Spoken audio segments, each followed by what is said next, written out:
আসবে। আমার নাম ডক্টর এম সিকান, আমি এই কাউন্সিলের সেক্রেটারি। এরপরে 1 সেকেন্ড আপনারা যদি গানটি এরপরে ডক্টর নিউটন আমাদের কাউন্সিলের সহকর্মী, উনি 2-1টা কথা বলবেন।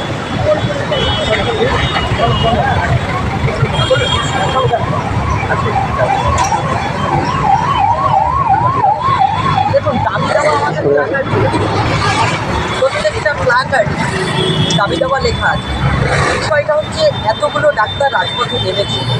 এইবার এই ডাক্তারদের যে রাজপথে মিছিল, এই মিছিলটা কি আদৌ কি কৃষি নন্দন?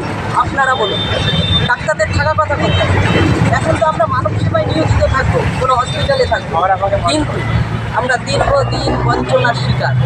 এই যে দুটো সায়েন্স, হোমিওপ্যাথি এবং বায়োকেমিক, তারপরে অ্যালোপ্যাথি, সবই কিন্তু আলাদা আলাদা সায়েন্স।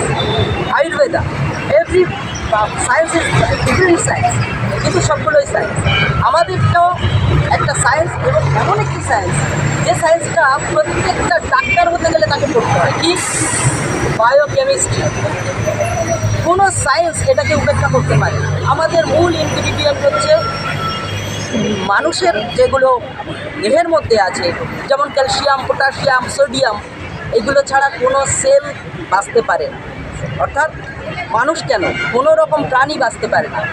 সে এইরকম একটা জীবন্ত সায়েন্সকে কীভাবে আটকে রাখবে বলুন? সমস্ত সায়েন্সগুলোকে এইভাবে আটকে রাখা তো চলে না। এমন একটা বড় জীবন্ত সায়েন্সকে এইভাবে আটকে রাখা চলবে না। দীর্ঘদিন ধরে আমরা বঞ্চনার শিকার। কাউন্সিল এই দাবি দাওয়া নিয়ে আজকে এতগুলো ডাক্তারের সমন্বয়ে আমরা মিছিল করছি। তাহলে কিসের স্বার্থে? এবং আমাদের যে ওষুধগুলো, এই ওষুধগুলো এত কম দাম যে একদম নিম্ন শ্রেণীর মানুষ থেকে উচ্চ শ্রেণীর মানুষ, যে কোনো ধরনের মানুষ কিন্তু এগুলোকে অ্যাবজর্ব করতে পারে, নিতে পারে।